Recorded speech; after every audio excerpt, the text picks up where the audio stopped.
Yep. Welcome, one and all, to Blueprint here at Traders Post for September 25th, 2025. I'm one of your hosts, Tom Hartman, your friendly neighborhood coder, joined as always by my plucky sidekick, Peter Hartman, repping the Traders Post marketing crew. And yes, we'll be doing part 2 today of the how to make $10,000 per month as a PineScript developer on Fiverr and Upwork. But with a grandiose title like that, I should remind you that, as always, everything we build here, everything we talk about is for educational purposes only and for entertainment. We're here to showcase what's possible in the world of retail trading, automation, and advanced trade execution, not promise profits or predict your portfolio's future. That being said, people did like our part 1 video of how to go from $0 to $10,000 a month as a PineScript developer. People didn't realize this. They didn't think that this was even possible in this space, which is pretty interesting. Here's the thing that matters to me the most, Peter, that people understand. Nice hat, by the way. All right. You like it? I came here with the t-shirt. Peter comes here with the Traders Post swag. All the cool kids are wearing it these days. I don't know if you know about this. Yeah, go to traderspost.io/store, get yours. I want the hat, Peter. I want that. Wait, don't I have one? I had one somewhere. You don't need it right now. That's a nice blazer. What the hell is going? What are you wearing there? Well, today on Price Action Live with Mike, I just had to let everyone know that I did pass my evaluation for my prop firm, and I did make enough money in order to request a payout. So I don't know. I'm going to be here, you small people, anymore. But for now, you get the wisdom of yours truly. No, seriously. What is interesting to me, what mattered to me, is that there are plenty of people who are very fascinated and interested in the retail trading space. But it turns out that the trading part, not their forte. Not their forte. I think that's true for a lot of people. Well, I'm of the opinion that there's a trading strategy out there for everybody, right? For anyone. That there's a time horizon, a trading style, an asset class, risk parameters that if you found it would be perfect for you. But you know what you need in order to get there? Time and money. And so one of the ways you can make money is that you can monetize your understanding of development indicators and strategies into, quite legitimately, a full-time career. This is what I did after losing so much money. Just so much money. How much money, Tom? I decided I wanted to figure out, hey, can I make indicators that'll let me see the mistakes I made in the past? Why did I do it this way? Can I strategy backtest? Can I make indicators to make me a better trader? That sort of thing. And in so doing, I realized that there was this whole growing, budding environment of PineScript and strategy indicators and strategy developers out there, and that it was growing, right? If you want to go ahead and you want to become a web developer, good luck. There is so much competition out there. You want to be a social media manager, you want to be a community manager out there, good luck. There's 500 other people knocking on the door in order to get that job from you. But in the retail trading space, it's just nascent. There's only like a few hundred to a couple of thousand people in the space doing anything like this. And for them to be specialized in whatever thing that you might be specialized is even less than that. So there's money to be made. Okay. Last week, and you guys go take a look at that video on the Traders Post YouTube channel to go take a look at what we talked about, broadly speaking, about how you can go from $0 to $10,000 a month on Fiverr or Upwork. But today, we decided we were going to go more in depth into the crucial part of the whole thing, which is casting your net, creating your bait. And that is your gig on these platforms. Now, we're going to focus on Fiverr specifically because Upwork is a whole other kit and caboodle. Fiverr, people come to you. Upwork, people can come to you, but it's really more about applying for people's gigs that they post online. So that's a whole other thing. It's not really much we could talk about there. In fact, much of what we'll talk about here today will match for Upwork, but not everything on Upwork is relevant for Fiverr. So we'll focus on Fiverr right now. And wherever it makes sense to tie into Upwork, I'll definitely mention that. So today we're going to be covering the idea of how to write your gig and how to talk to clients. All right, Peter? Make sense? How to write your gig, and how to talk to clients. Now, here's the thing. I bet anybody out there who needs this information might be thinking, why is that important? Seems pretty easy. Just have ChatGPT write my description. No problem at all. These days, are we really doing much writing anyway? So why is this important? Why should I watch? Because I tried myself to hire PineScript developers for indicators and strategy development, and I was blown away by how 90 to 95% of the postings out there were absolutely terrible. And then even when you spoke to some of these people, they were even worse than that, which is great news for you, because if you can just be normal and stand out above the crowd, already people are far more likely to come at you. It was only by the end of my experience as a PineScript developer that I started soliciting. Hey, can you send me the listings of other people that you're actually considering? Can you send me their proposals? Can you send me the video conversations you have with them? And what I saw was just unbelievable how terrible almost all these people were. It was really quite incredible. Spill the tea. Show us. I want to see these terrible. Well, I won't show you those things that I got from people directly, but we'll just take a look at what we have here on my screen. I just went on Fiverr as a seller and I type in TradingView PineScript, which is generally the 3 keyword terms that people are going to be searching for in order to find a PineScript developer. Yes, they can go through the menu into the programming and technology. There's a section here specifically for that. Actually, there's several different sections that you can find PineScript gigs, but almost everybody, 92% of people are going to the search, typing in TradingView or PineScript or mix of both in order to find your gig. So when you come on this page, you'll notice that here I'm filtered for new sellers, okay? So I like filtering for new sellers who speak English. If you're speaking a different language as your main language and you're not going to speak in English, you're going to find it a difficult time getting any clients on Fiverr. It's a English mainly platform. And so, I mean, plenty of people even pretend, they'll mark that they speak English, they'll pretend that they live in the United States or Canada or UK or whatever, because they know that those are the keyword terms that people are looking for. But you'll notice here, just as far as just to look, we're not going to deep dive into every single one of these, but you'll get an idea here of, for example, this one over here, it's just a thumbnail of code. That's it. That's just a thumbnail of code. And they think this looks great. There's a blur to it. There's like a 3D effect. Perfect. But you come here and you're trying to get hired by someone who doesn't know anything about code, who's intimidated by code, that seeing code is the last thing they want to see. Over here, you have someone with a TradingView chart screenshot. Just a screenshot of Bollinger Bands on TradingView.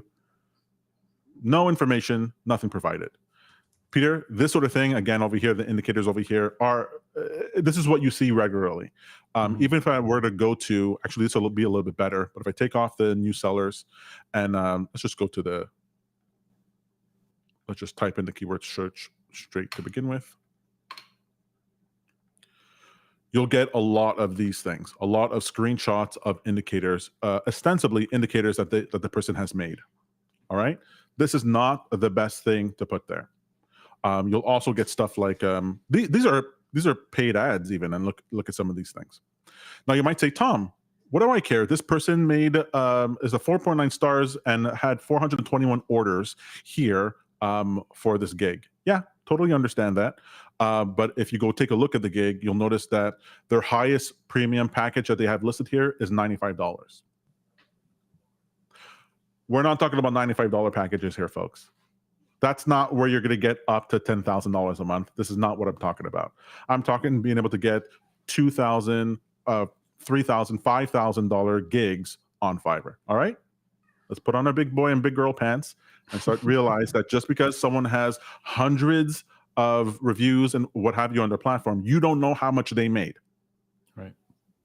Right? Because they could have charged $10 for all those just to get the reviews up and the number of orders completed up. You have no idea. I've seen plenty of people on Fiverr who pay to have people go and increase the numbers. They just have people pay. They just pay them whatever, $10. They go in, give them a 5-star review, and complete the order. But It's not this guy, right? You're not saying this guy did that. No, not at all. Especially not this guy. Luke over here is doing a great job. I took his name off screen because I didn't want to associate him. Just don't assume that because an order here has has high stars and high order count that it means that person's actually making a lot of money.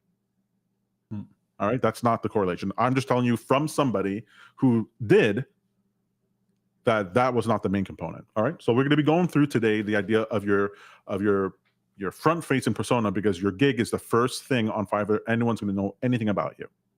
So it's important. Do these principles work on other platforms besides Fiverr?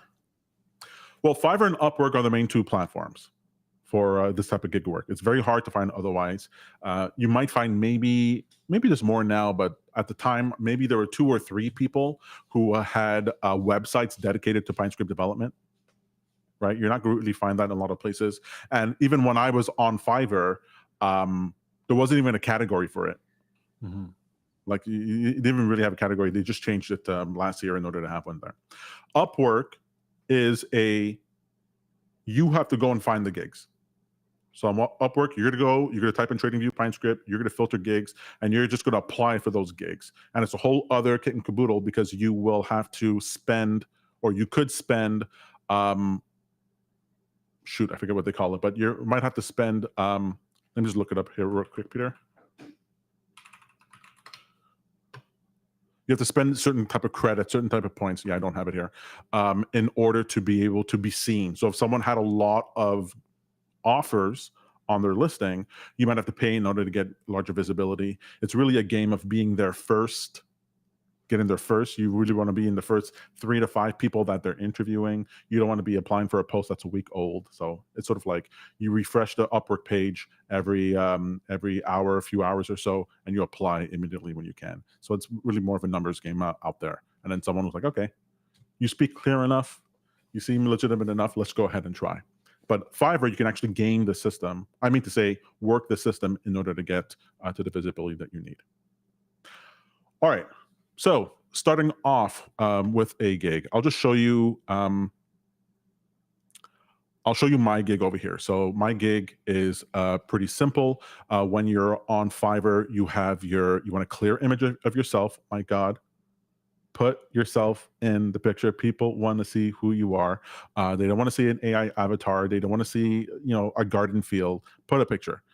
People respond to images. And then I just make sure that I have a profile description, just a general profile description that properly represents me. But over here for the particular gig, these are the details of the gig. So what happens here is, let me just make that bigger. real quick. Yeah, but before I do, let me just write a couple of points over here. Oh, so you want to first lead with an outcome, not just I code Pine. Okay, you want some sort of outcome for your title. So over here in, actually give me 1 second here, Peter. Let me just duplicate this. And zoom in a bit so we can see the text nice, a good size for those of you out there watching on your mobile phone. I know a lot of people do that.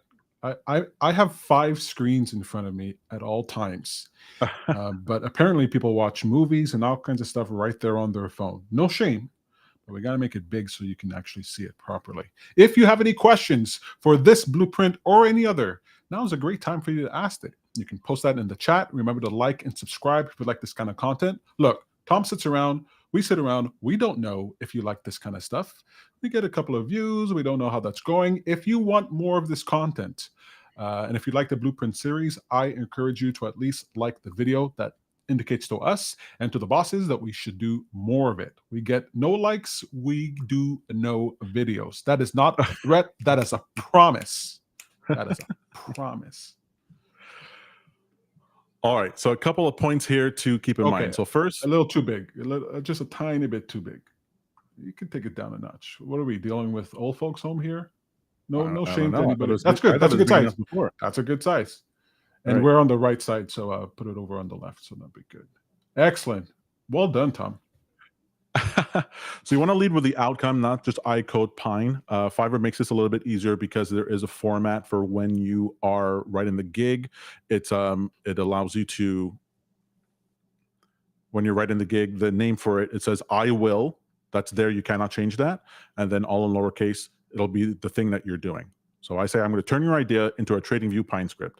One, I want to make sure I get TradingView and PineScript in as keyword terms in that gig, because that is what people are looking for in the search.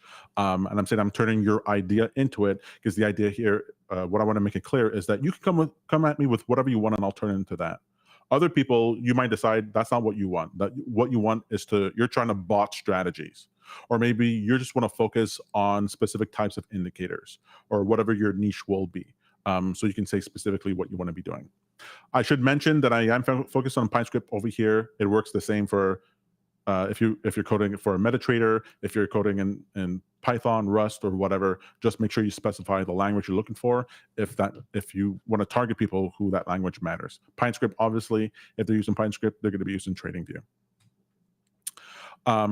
My gig, I make sure, all right, a couple of points over here. So you want to make sure that you include bold and or highlighted text in here. So I have bolded text. Most people do not read your gig. Most people are not reading your gig. What they're doing is that they're sitting there, they filtered a bunch of lists of gigs, they've opened up 20 tabs, and they're copying and pasting a message that they're sending you to 20 other people. All right? They're not trying to sit there and have homework reading everyone's gig. After the person replies to them, then they could go read their gig to see if they're worthwhile. So most people that I've found are not really spending a bunch of time reading your gig, but they will scan it. That's why it's useful to bold certain words, so that that's what pops in their head. They won't even remember what they read, but they know that they'll feel good when they do. So on my gig over here, I have 15 years of experience, highest quality, provide useful feedback, and then my common requests are emulating existing scripts. That's reverse engineering scripts that exist online or in the library, which is, I mean, requested quite a bit.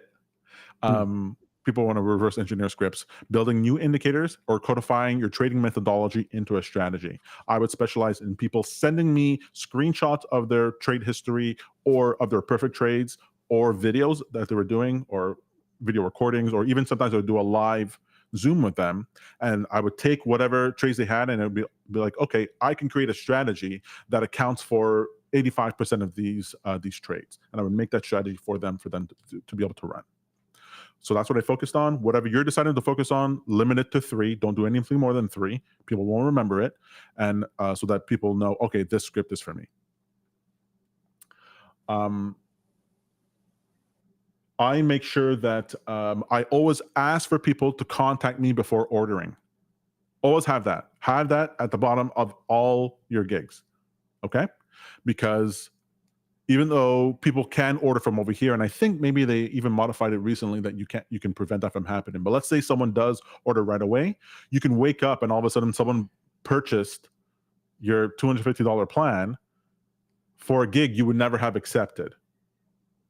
That happens all the time. People ask for things that are impossible or insane for the strategy. Just keep in mind the retail trading space. Just keep in mind what you've seen online and trading groups you've been in, where someone wants to spend $50 in order to get something that they should actually be paying $10,000 for.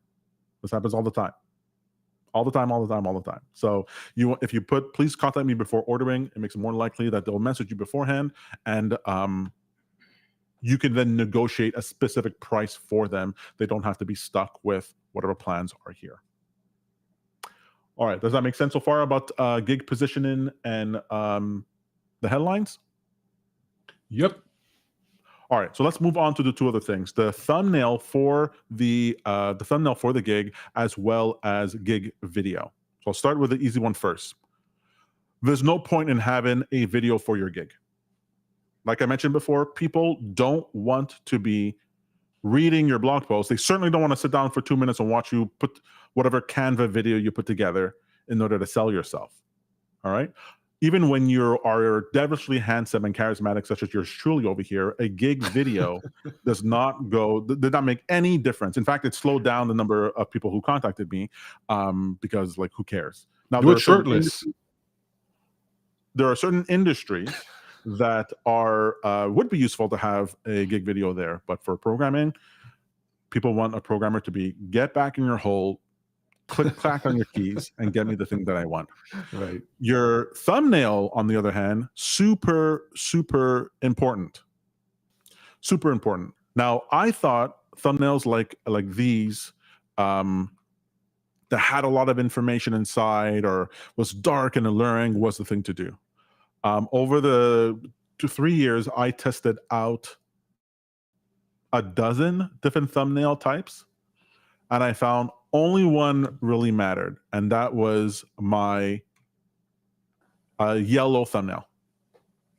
If you have a yellow thumbnail for your gig, your eye will immediately go to it. You'll actually find a lot of yellow gigs in the listings.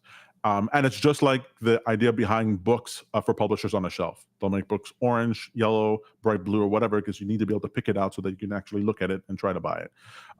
So the meta, as people would like to say, the meta for books is the same sort of thing over here. You want your eye to catch it. And I tried all kinds of different versions of this, Peter. I tried to make it better and interesting and more details. Turns out 4 bullet points. I bug fix, upgrades, combined scripts, built from scratch. It's not even particularly well done. I can't even read it properly, and got the most click-throughs. Because when you are on the search results pages over here, it's the yellow ones that are going to stand out, not your white one, not your dark one. All right, all these garish ones are the ones that stick out. Yellow, yellow, yellow. Those are the ones you're going to see. You definitely don't want to be like these guys over here, dark. I'm not sure what this guy's doing over here. He does have 5 stars and 23 reviews, but hey, I can only go by. Yeah, I mean, I've messaged people like that. Never once have I hired them, so I don't believe the scores and the ratings for some of these people. A lot of these things are just purchased. But he might be good, though. No shade on that guy. He probably is good, but everyone else is pretty terrible. All right, so yellow thumbnail. After that, when you upload it, it's finicky on TradingView, the resolution that you get, the aspect ratio you're supposed to have. So you might find your image gets all squished because you uploaded the wrong size or what have you. In fact, they change the interface fairly often that you should regularly be looking through your gigs in order to see what your gig looks like and fix your thumbnail accordingly. You don't want your stuff cut off because it looks unprofessional. So you want to make sure that yeah. Check out the message from Ventura. Thank you for keeping your shirt on. You're only saying that because you haven't seen it off. Dad bod. All right. Just in case I didn't make this clear before, you want to make sure that the punctuation, grammar, and vocabulary is perfect in your gig. There shouldn't be one typo, one mistake, one turn of phrase that's off. There shouldn't be at all. Don't do the whole lowercase writing and all that. Your text should be dead on, exactly right, written with no mistakes. You're a coder. Attention to detail matters. And people will either directly or unconsciously pick up on the fact that you didn't really spend enough time on your gig. And if you're not going to spend enough time on your gig, you're not going to spend enough time on me. Remember, you're not going for people who are trying to spend $10. You're trying to find eventually people who are going to be spending $5,000 or more. Those guys are eventually going to read your gig. Okay? All right. All right. For this will come a little bit later on, but for you're going to want screenshots of the things that you created, right? Of your indicators and strategies you've created. And you're not going to do a screenshot like this. This is screenshots I used to do at the beginning, mistake, where it's the full screen and stuff like that. You want a little bit of a border. You want it to look like you had some attention to detail with your with your screen capture. So you want to use an application like CleanShot or XNabber that this is not an ad, that allows you to take screenshots of beautiful screenshots and annotate them, get them the right quality, add whatever information you need on there. I use CleanShot X, and sometimes we use XNabber. Those are for Mac. I don't know for Windows. I'm not part of the master race. You want to be collecting screenshots for your gigs. Now you can only get these screenshots from the client. All right. So when you submit a delivery to your client, you want to always make sure that that delivery has a screenshot of the finished product, like this. You will not be able to upload it manually. You will not be able to do it on your own afterwards, not reliably anyway. So you want to make sure that that image that you sent to that client, even if you have to do 5 deliveries for the same script to the person, that you always include the screenshot, because after the client has confirmed the completion of the project, they can then decide, yes, I will allow my gig screenshot to appear on the person's portfolio. So you're going to make sure that their name, their details are not there. You're not showing the code on the screen, but you are showing the effects of the indicators or strategy that you created in as clean as you can. Do you see I'm not sure if it's coming across here, Peter, the quality of this image is much higher quality than the ones I used to do in the past, which is way blurrier. And this is because of what? Because at first I was just sending smaller images. It wasn't full resolution. It wasn't full screen. Like I wasn't sending 1920 by 1080 images. I was sending 600, 1,000. Well, then when it gets blown up on the larger screen, you get the degradation. So when I deliver a screenshot, when I include a screenshot with the delivery to a client, I make sure that it is of the highest quality that I can each and every time. The more you have of those, because these guys are usually paired with the actual testimonial, the review. So people love seeing this, and the more you have, they go, okay, well, 10 people already approved this guy, so this is fantastic. All right. So we talked about the title, talked about the thumbnails, talked about you don't need the gigs. We talked about the writing style for your text. Nowadays, you can use ChatGPT in order to do this. Obviously, review it so it has your own personal flair and style. But after that, let's talk about the packages. When you start off, it's a whole other game. You're just trying to get people to complete your gig. If they do it for $5, you're happy, because you're looking for the number here of completed gigs to go up. All right? You're looking for gigs, completed gigs, and reviews. The moment you get one review, one 5-star review, I hope you don't get a 1-star review or a 4-star review, hope you get a 5-star review. That's what you want. The moment you get one review, and you get, and that's with one order completion, you are now in a completely different pool on the site. You are no longer. Can I interrupt you there just for a second? Yeah. For those of you, if you did not watch part 1 of this series, which we did last week, it's live on YouTube right now, Trader's Post. He explains how to help yourself only get 5-star reviews. Now, there's a strategy to it. You can't just come out and ask people for 5-star reviews. That's not the way it works. But you can do things like get banned. If you ask for a review, you will get banned. Do not do that. But it's extremely important to get 5-star reviews. 5-star versus 4-star is night and day. Don't think that a 4-star review is okay. So there are strategies you can do in order to get 5-star and to increase your likelihood you can get it. Namely, one, asking the customer to cancel the order, giving them their money back, things like that.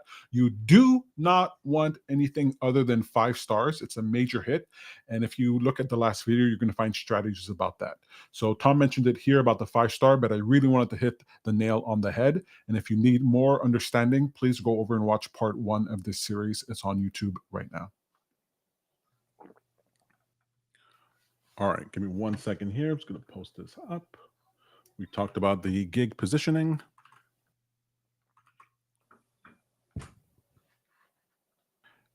And we talked about the thumbnail and gig video. Do we need a gig video, Peter? Say again? Do we need a gig video? Do we need a gig video? Well, I mean, not of you talking. Not at all. No one needs a gig video. You tell me the last time someone's video on a Fiverr account sold you on that person for programming. Well, for this topic specifically, you said no. In general, I think it's good to have a gig video. Well, only when you as a person matters. Right.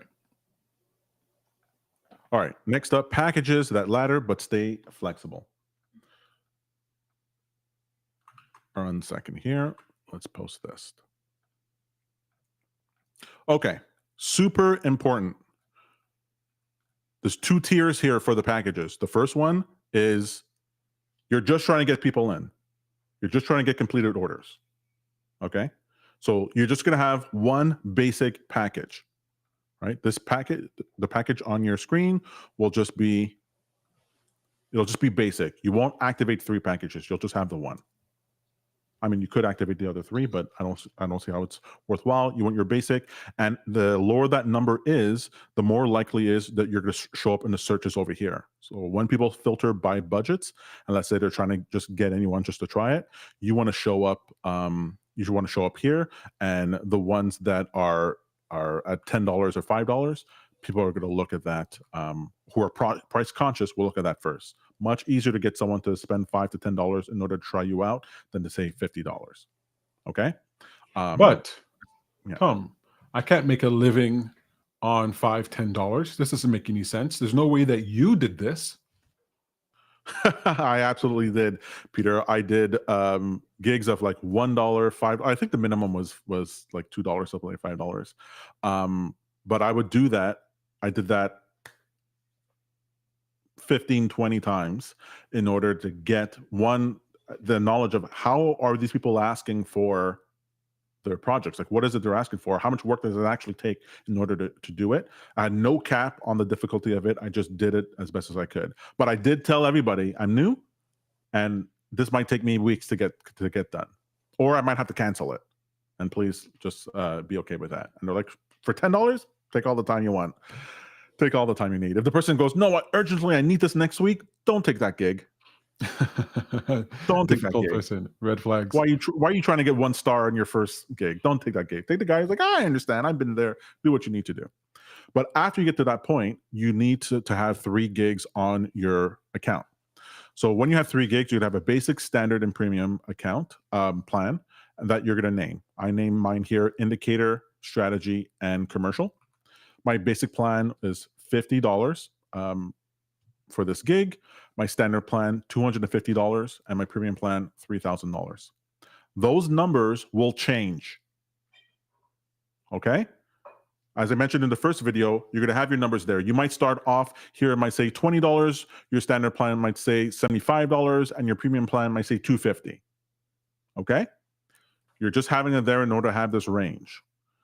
And you get more demand in. As there's more demand than you can meet, you will increase these numbers. When your demand goes down, you'll decrease these numbers.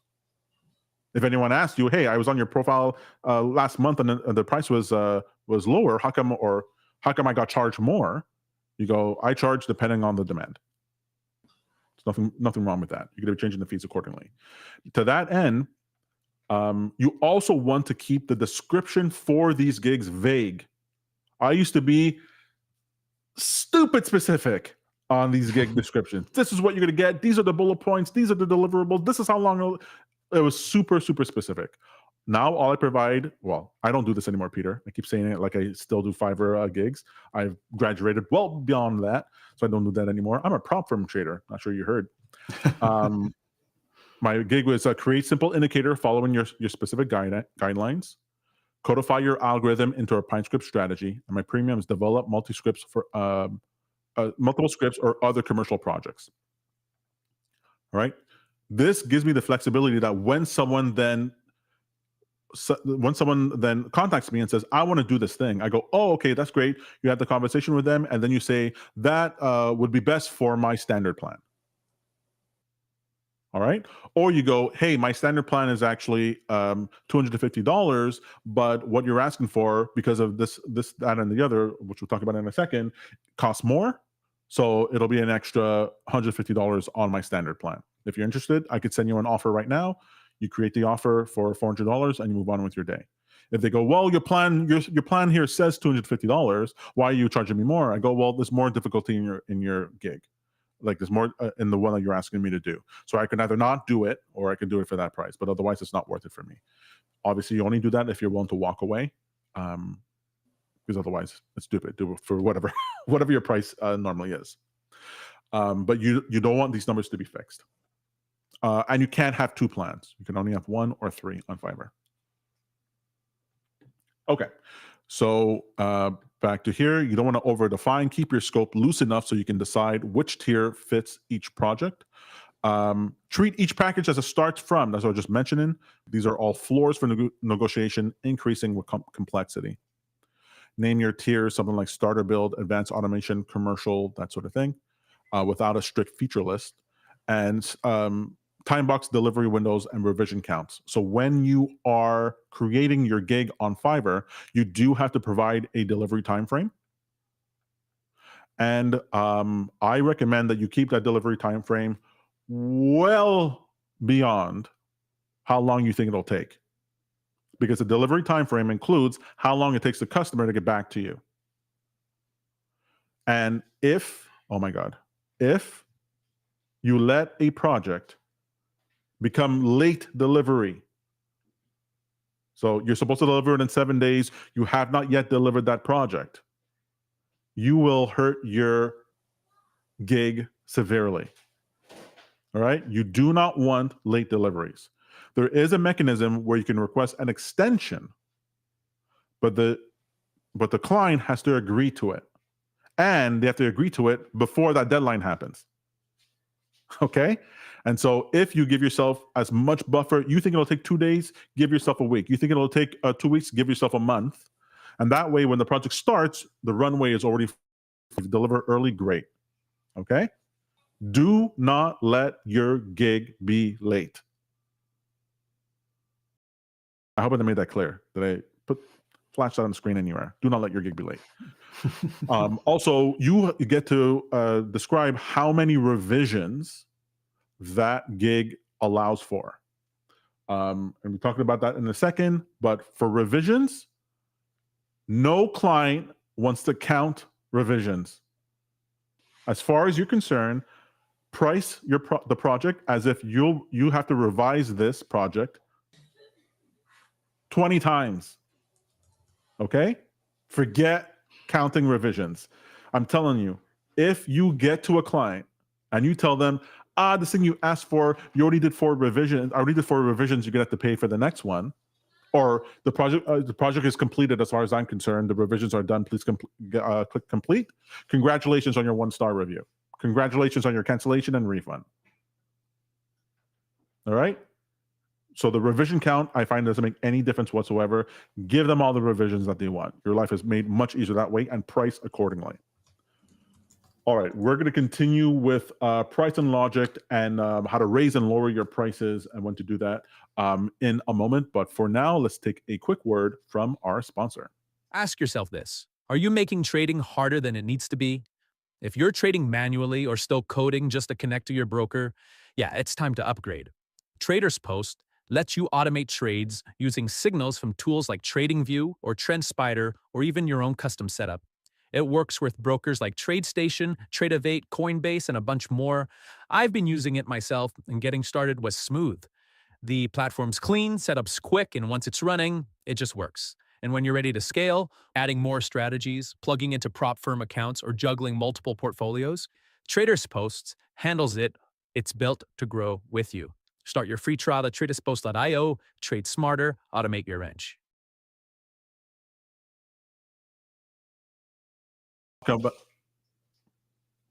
All right, folks, let's talk about raising and lowering your prices. You're going to be doing this all the time for your gigs.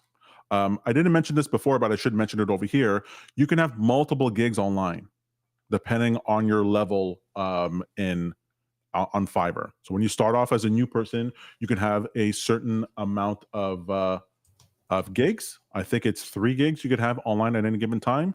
Go ahead and create the maximum number of gigs that you can. Have them with different thumbnails, different wordings, different targeted scopes. Just get them up. So I used to have one for my the indicators like you just saw. I had another one that was just strictly for commercial. I had another one that was for teaching, that I would teach someone how to do PineScript. I just created gigs, and sometimes I had multiple gigs of the same thing. Like one would be indicator, one would be strategy, another one would be indicator and strategies, just to see how it performed. Right? Sometimes a different image, a red image, a bright blue image might get a different caliber of people. But more importantly, I liked showing up multiple times in the search results. All right. All right. So when you are, and then you could experiment with different pricing. Someone might come to you from one pricing that's higher, another one that's lower, and you could experiment that way. All right. Logic for raising and lowering your prices. So you want to raise your price. You want to raise your price if that client has a requirements that's unclear or fuzzy in understanding. If it is not dead clear to you what that customer wants, then you need to account for conceptualization in that task. If someone asks you to make a pretty RSI indicator, that's completely different than if someone says, hey, this YouTube video, can you convert this into a strategy? It's totally different, right? Unless it's very clear, these are the steps A, B, C, D that I need to complete. If it's not clear, increase the price to account for the conceptualization. Because you don't even know if you're going to hit on it the first time you send it. The person might come back and be like, oh no, I actually wanted something completely different. Yeah, well now you have to start from scratch. This is hit on your price and the timeline, right? How long it's going to take, and always overestimate. And something I think that you learned was charge. I mean, the goal is to charge what it's actually worth for you to do it. Because if you don't see the value in what you're doing, that might increase the time it takes to do as well. Yeah, you cannot be oblivious to the time it actually takes you. So at first it's practice, you're not going to know. But then when you calculate how much time did it actually take me to make that indicator, you have to include all the time you were thinking about it, all the mistakes that you did, all the revisions, all the communication with the client. Okay, which is my second point over here. If the communication with the potential client is slow and or stressful, increase your price. Some clients will want to meet every day. You'll get people who will be like, hey, can we do a Zoom session together and you'll just code while I watch over your shoulder and then we can go back and forth. It'll be so much easier that way. Yeah, no problem. It's 300% more. Yeah, you want to watch me do it? 200% more. No problem. In your mind, you go, oh, it's 3x more. My live price is 3x more. So you have to know what you're willing to do. Sometimes clients are so frustrating. Their own personal life stuff gets in the way and they disappear. So you're like, oh, I'm going to do this gig. I'm going to have it completed. I'm going to get 500. I'll have that by the end of the month. And you don't hear from them for a month and a half. And they come back and you go, hey, I'm ready to continue now. So you have that expectation with the client that you schedule a conversation with them in order to get things going. But then it took them a few times to get on. And then when they finally went on the Zoom, it was sort of like janky and they couldn't get their computer working right. And there was this whole process. Or they're speaking in a way that you can't understand. You sort of have to, excuse me, what did you say? And you have to like repeat back and forth. And you're not on the same page. Just in the discovery process of figuring out if you even do this. Well, if you're going to go ahead with it, charge more. Tom, how much more should I charge? Double. Okay? Whatever more you can get away with, because it's a lot of work, a lot of frustration. If a client, there's the third option here for raising prices. If a client adds new features, don't do it for free. Unless for some reason you think this is super simple in order to do. But even if you do that, tell the other person, I should charge you an extra $100 for this, but I'm not. Do not make the client feel like it's included. All right. So anytime there's any new features added midstream for the client. So this often happens. They'll explain the project. You'll get a price. You'll agree on the price, and then it'll be like, oh, wait, actually, could you also do this? No problem. An extra $75, I'll do that. An extra $300, I'll do that. Oh, that adds complexity, I'll add to it. If they say no, you go, well, what we negotiated was the price. I'm willing to do it. If you want to change the scope of it, we can. If you want to acknowledge the price of it, okay. But that's what it's going to be. They're going to come back with, oh, you should do it now in the future. I'm going to send you other projects, so it'll be worthwhile then. Cancel that client immediately. I'll pay you less now because later I'll make more, and then I'll pay you more. You won't. I have never once ever seen that happen, ever. And I've taken people up on that offer. Never once have I ever seen someone come back and be like, now I wanted to pay more. Because what they're going to tell you is that this thing you're making for me will make me money, and then I'll have more to pay you later on. Great. So get a loan, go borrow money from a friend, pay me, and you're not going to have to worry about it because once you use it, you'll be able to get the money. And then they'll be like, well, I don't know if your thing's going to be good. It's like, yeah, I don't know if you're going to be good either, buddy. So let's just call this quits. Something that I've learned when you're giving people free stuff. I used to be a trainer for a major telecom company, and I would tell my agents, okay, somebody calls in, they want to get some charge removed from their phone or something, and you can just remove it, right? Oh, I'll just remove that service fee. I'll just remove that thing, that $50 thing, no big deal. I could just click a button and do it. But I tell my agents, never just do it. Always tell them, you got to be like this, like, look, I'm not really supposed to do this, but I can see that you've been a long-time customer with us, and we really value your experience here. As a one-time exception, I'm going to go ahead and remove that $50 charge, okay? Is that fine? Does that work for you? And they'll be like, oh, thank you so much. I really appreciate it. But if you go, oh, that charge? Yeah, sure, it's gone. They'll just think they're entitled to it. So if you're going to be doing anything nice for people, giving them anything good, anything free or whatever, always create some level of friction or some level of social capital with the person, because there's value in you doing this thing. There's value in you being nice. So remember that. All right, so we talked about increasing prices, but when should you decrease prices? Well, you want to decrease the price if a feature has been removed, right? So sometimes you'll quote a price, and the person will be like, ooh, that's outside my budget.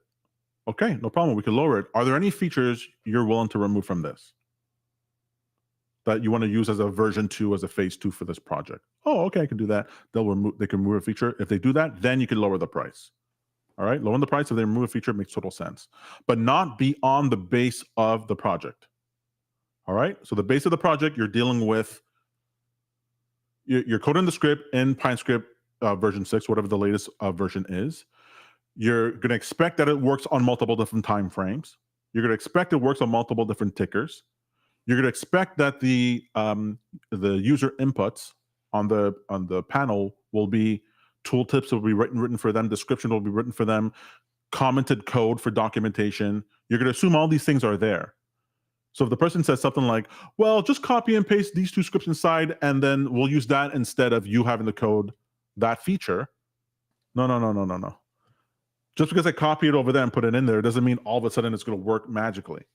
If it's a base thing, a base feature that comes with all your packages, what you're going to have to do anyway, then you never, even if the user removes that as a feature to say I don't need that, fine, don't code it, but don't lower the price accordingly. All right, you need a base price that you never go below. Decrease the price if the returning customer has spent a certain amount previously. So for me, if a customer had already spent $100 with me, I'd always give them 10% off on the next one. I don't continue to give them 10% off, but I give them 10% off on the next one, sometimes up to 20%, depending on how big the package was, and you know how much margin I had on it. And I made sure that the customer knew that I'm giving you a discount because you came beforehand. They feel really good about that, and it makes it more likely they come back in the future. If the client referred another paying customer and that person paid and actually received that money, if that original customer comes back, I'll give them a discount, right? Sometimes I'll give them a referral fee, in which case I'll just give them a normal 10% discount. But if they didn't get the referral fee, I'll even add an extra 15% discount on the product. As a thank you so much for sending me that guy. I'm ready to work with you. Because then I've actually had people keep sending me other people in order to get better discounts with me. Again and again and again. One guy sent me 4 people. I had to be like, okay, enough already. I can't keep doing this. I have other things to do. He's like, oh, I'll send you somebody else. So that works out well. And if a client somehow makes it clear to you that you're going to get 5 stars, or that you definitely won't get anything less than 5 stars, so either no stars or 5 stars, if the client, without you soliciting in any way, makes it clear to you, you're going to get 5 stars out of this, take that client, reduce the price. Because if I could pay $100 for 5-star reviews, that's what I would do. So I gladly do the project for free if I'm going to get a 5-star review. All right? There's no number of 5-star reviews. I find that there's too many.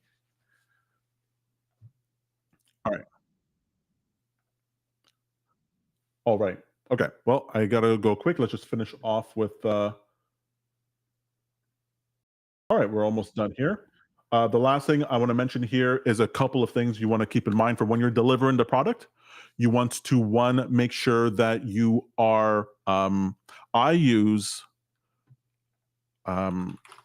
gist.github.com for delivering my scripts.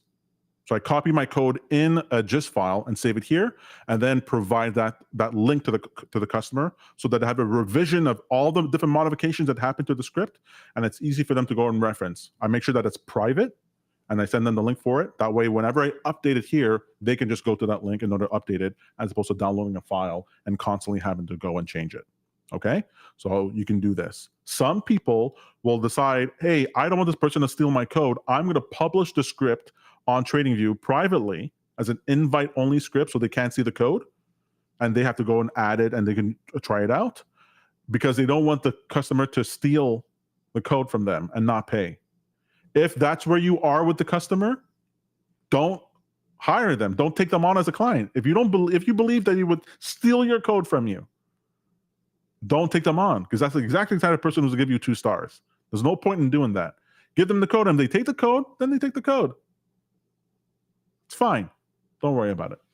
And as far as dealing with the code is concerned, you want to make sure that that you tell them. I put that in my FAQs that that I own the script.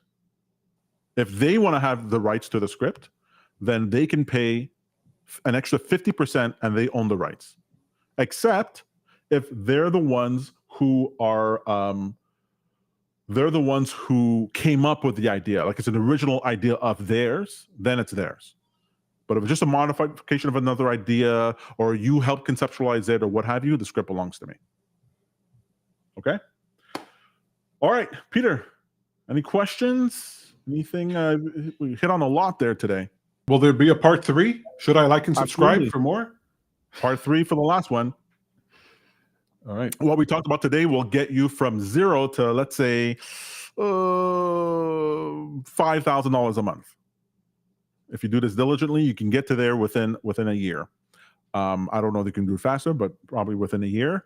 But there are steps beyond that you can do, such as promoted gigs, having work off-site, cross-promoting different platforms, creating content for YouTube, all kinds of different tips and tricks you can do to level up. Because the idea is that you don't want to stay on Fiverr for your whole life. You eventually want to graduate. So part 3 next week. Part 3 next Thursday. You guys can come here on Blueprint, 3 p.m. Eastern Standard Time. And as always, we'd be happy to help you. Peter, it's been a great day. It's been a great day, a great hat, a great shirt. Thank you, everybody, for watching, for being here. We got some good viewers here today. Really appreciate that. Go and watch part 1 if you haven't done that. Do that right now. That's it. That's it. All right, guys. As always, happy trading.